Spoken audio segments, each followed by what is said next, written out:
E hoje a gente vai falar sobre o GECT, Grupo de Energia e Ciências Térmicas do Departamento de Engenharia Mecânica da UFPR.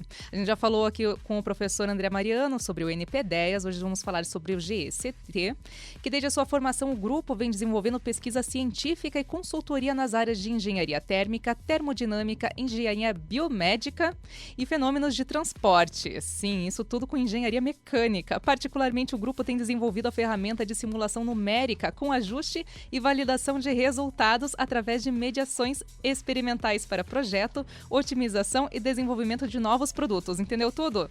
Calma, estamos aqui então com o professor Dr. José Viriato Coelho Vargas. Seja muito bem-vindo, professor. Muito obrigado. Professor, quais são as linhas de pesquisa desenvolvidas pelo Grupo de Energia e Ciências Térmicas da UFPR?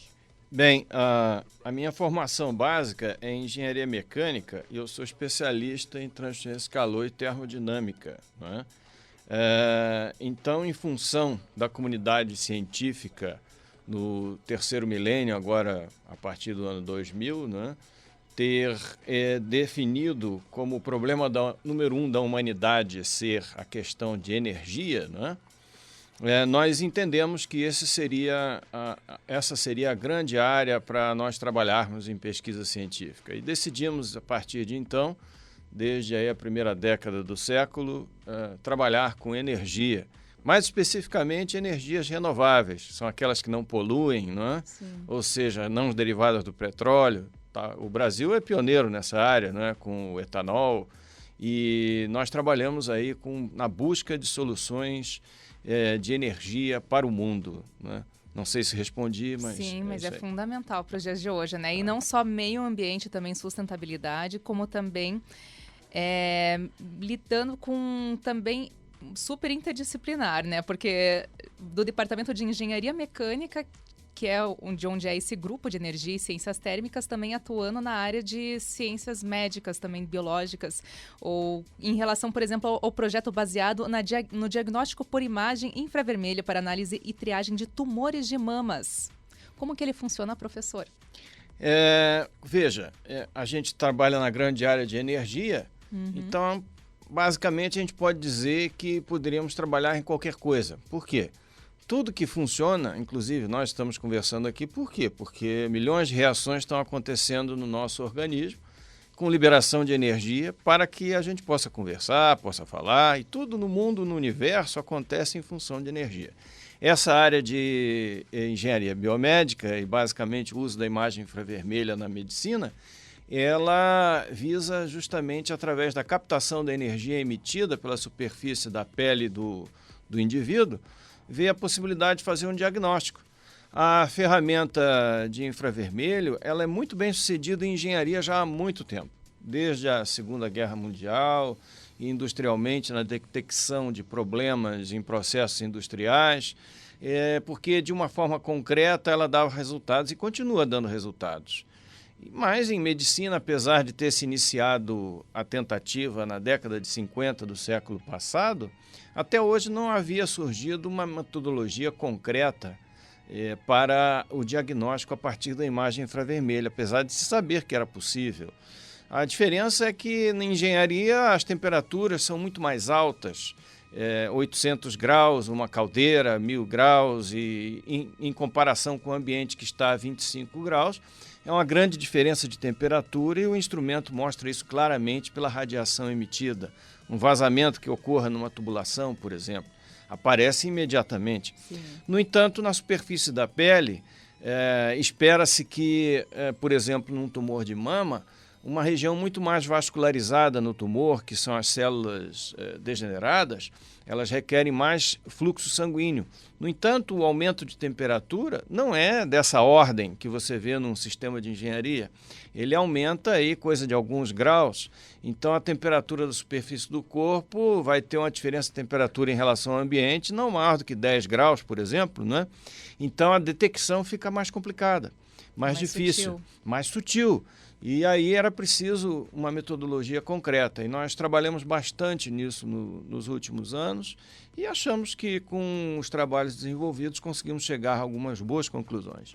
Que maravilha, né? Bom para todo mundo, né? Essa visão mais mais geral mesmo, né, da ciência. E quais são os benefícios daí da utilização da imagem infravermelha na medicina? Quais que são os benefícios em relação, por exemplo,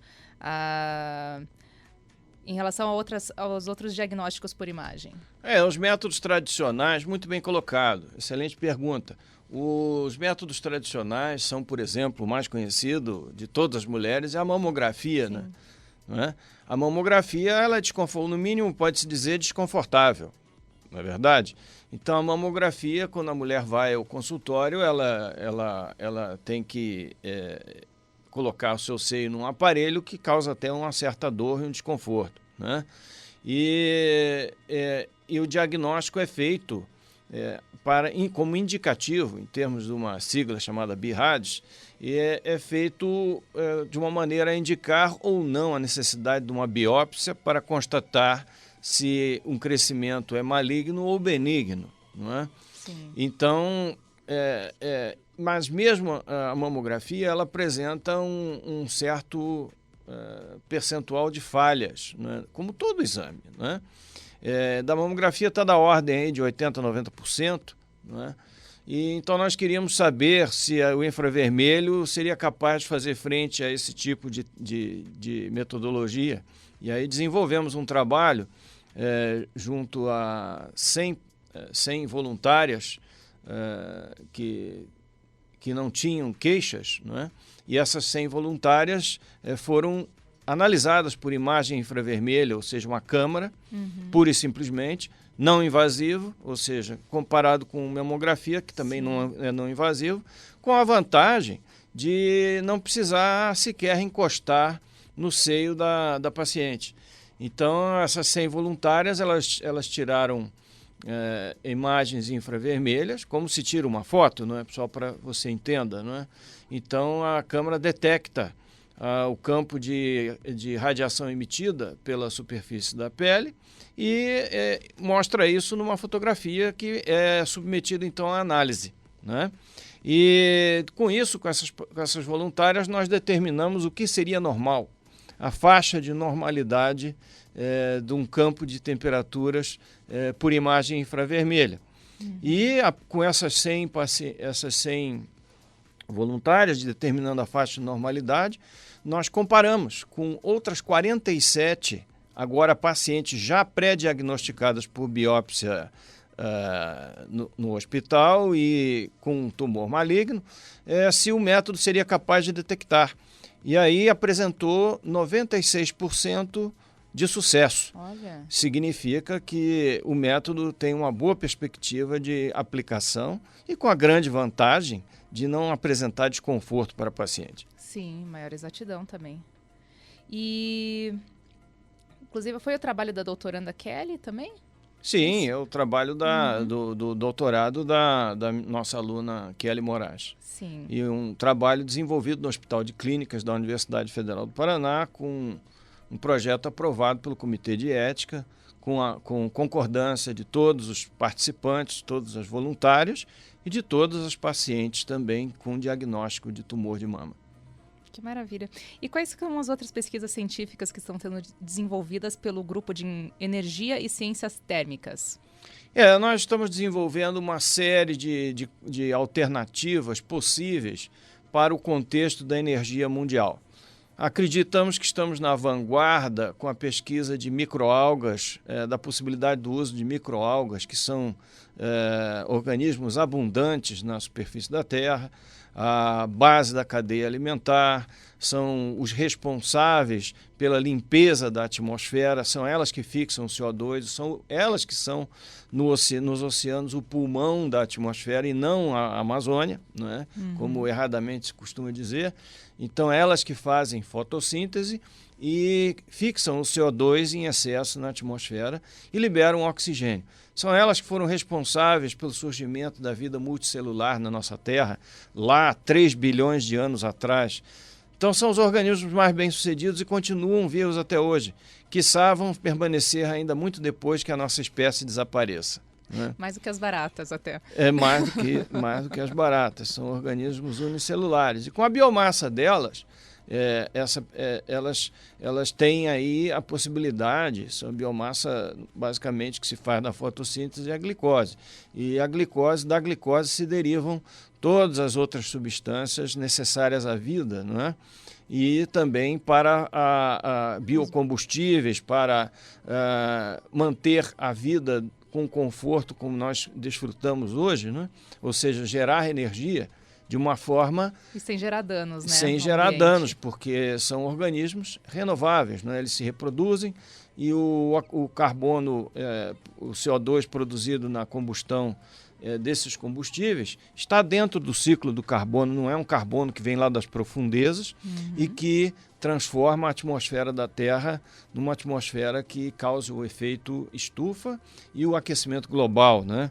Então, a perspectiva de uso não só de microalgas, mas outras plantas, etc., né, para produzir biocombustíveis, é uma perspectiva muito boa no cenário aí da gente continuar tendo uma vida com conforto que a gente conhece. Isso que se espera. E não só para biocombustíveis também, o professor André Mariano estava aqui, né, contando do NP10, também da pesquisa deles, né, mostrando as diversas linhas de pesquisa. São muitas linhas de pesquisa, são várias possibilidades para se utilizar a microalga, né, utilizar e se reaproveitar tudo se para produzir fármacos, para produzir ração, para suplemento alimentar, enfim, tudo isso faz parte da nossa linha de trabalho. É bem interessante, né? Mesmo. E quais pessoas podem participar da criação, do desenvolvimento das pesquisas realizadas, tanto academicamente quanto, por exemplo, e tanto dessas pesquisas com microalgas quanto por diagnóstico por imagem infravermelha também? Na universidade nós temos toda uma regulamentação. Qualquer instituição tem que funcionar sob regras, senão entramos num caos, numa desorganização. Com certeza. Mas, evidentemente, nossas portas estão abertas a todas as pessoas que quiserem colaborar, mas tem que passar pelo processo de seleção, o processo de permissão de trabalho dentro da universidade. Por quê? Porque não é que nós façamos coisas muito perigosas, mas trabalhamos em laboratório. Por segurança, né? Isso, tem que haver segurança do trabalho. Então, para a pessoa poder trabalhar nos nossos laboratórios, nos ambientes da universidade, tem que estar de alguma forma vinculado à universidade, ou seja, tem que ser um aluno de graduação da Universidade Federal do Paraná, um aluno de graduação de qualquer universidade brasileira, que esteja com uma bolsa da Universidade Federal do Paraná. Isso nós temos, alunos da PUC, do Positivo, que trabalham, colaboram conosco, da UTFPR, em que a gente paga uma bolsa pela universidade e aí estaria sob o seguro de saúde da universidade, então podendo trabalhar no nosso laboratório. Alunos de mestrado, de doutorado, né? Aí pode ser de qualquer universidade, passando no processo seletivo, indo trabalhar num trabalho qualquer, num tema sob a atuação do laboratório, vão participar da pesquisa sem problemas.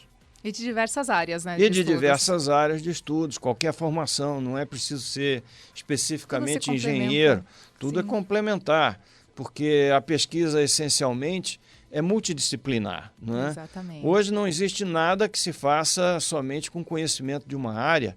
São sistemas, em caixotinhos. São sistemas que têm que interagir, e a interdisciplinaridade é um fato em tudo que se constrói, novos produtos, não é? Enfim, nós desenvolvemos para produzir energia, para gerar energia, é preciso sistemas das mais diferentes naturezas, não é?